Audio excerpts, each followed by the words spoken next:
It's been almost a year since Parliament approved the Conservatives' legislation to hand sweeping new powers to Canada's security agencies to combat terrorism. The Liberals supported Bill C-51 back then, but promised changes if elected. We will repeal the problematic elements of Bill C-51 and introduce new legislation that better balances our collective security with our rights and freedoms.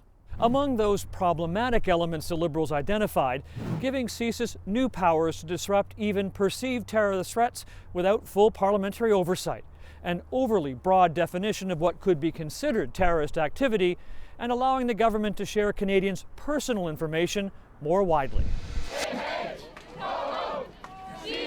Public protest began immediately after the bill was introduced, as did calls for meaningful oversight of the activities of Canada's security agencies. Whatever the truth as to whether these powers are constitutional or necessary, their introduction is, in our view, irresponsible without a redoubled investment in our outmatched and outdated accountability system.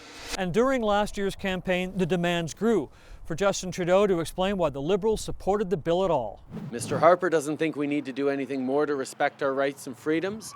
And Mr. Mulcair doesn't think we need to do anything more to protect our security. In both cases, they are wrong.